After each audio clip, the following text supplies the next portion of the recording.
One of the things happening in our movement is people are discovering that multi-ethnic communities are a thing that's worth aspiring towards. That in Revelation, the last book of the Bible, we see this vision of every tribe, every tongue, every nation, and that means something. It means that in heaven we're actually worshiping different styles, different languages, with different cultural communities.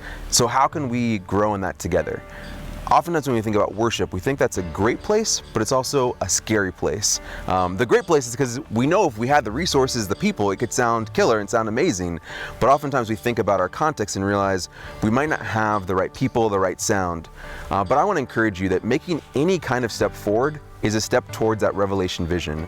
For some of us, it's going to mean thinking about how do we sing a song in a different language. Well, you practice. You find people from that language community. You find YouTube videos. You find models and people that are doing this in other contexts, and just start where you are. Start with, hey, let's just change some of the language, the words. For other people, you're going to realize, hey, we have actually musical gifts in our community. We have that person that plays, at the jazz club. We have this person that sings this way. And we just haven't kind of included them, and we have resources throughout the church.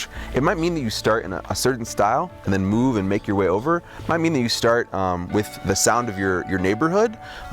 And you might think, well, I'm in an all-white context. What's our sound? And I still think it's worth pressing into, well, where's your church, donating much money for missions?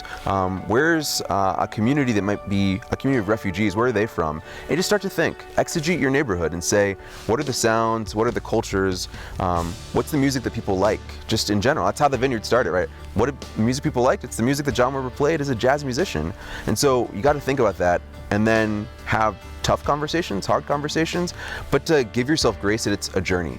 Just changing things up even month by month, year by year, people will notice and they'll I think really find a way in. One of the really funny stories, we do some songs in different languages, and there was a song we did that was from a language group in South Africa, and the person came one Sunday. We didn't think we'd have anyone from that language group present, and they came, and they were like, that was amazing. You sang a song in Shona. That was beautiful. That was great. Now you did pronounce these 3 words wrong, and that was a little bit messy, but it was great. I felt so welcomed here. And so we got to realize that when we sing songs of different cultures, of different peoples, those people are going to be welcomed into our churches.